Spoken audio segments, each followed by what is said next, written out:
Recently, there was a church that was making a new hymnal, not the Christian Reformed or the Reformed Church, but there was a Presbyterian church that's making a new hymnal. And that song, that's a newer song, In Christ Alone, I think most of you are familiar with that song.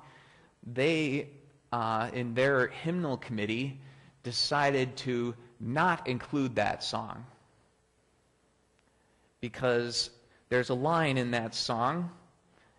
It says, "Till on the cross as Jesus died, the wrath of God was satisfied." Well, they wanted to change that. They wanted to change it to, "Till on the cross as Jesus died, the love of God was magnified." Now, there's been a bunch of discussions about this, whether that was the right thing to do or not. Is it wrong to say that the love of God was magnified by Christ on the cross? No. But is it wrong to say that the wrath of God was satisfied? No. But the thing is that we seem to have a problem with God being angry. We don't like a God who's not friendly.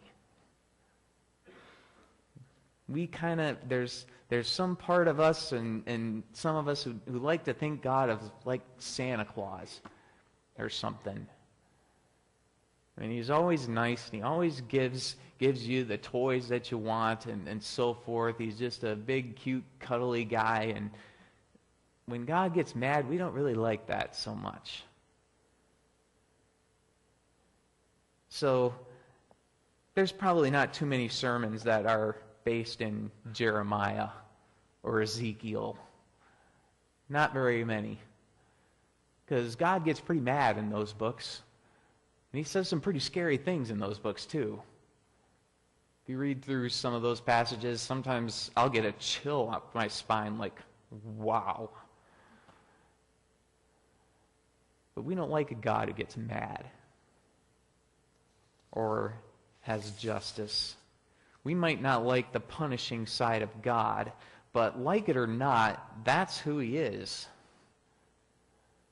Whether we like it or not, the Bible has a lot to say about a God who shows justice and does give sinners what they deserve. We might not like it, but that doesn't make it false. It's why it's appropriate, and the Bible says, to fear God. There should be a sense of respect there.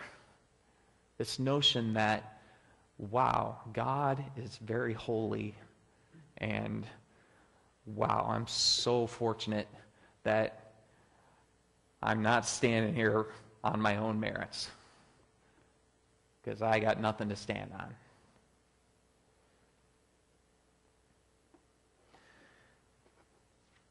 So don't believe in a God that makes you comfortable. Believe in the God that's the real God.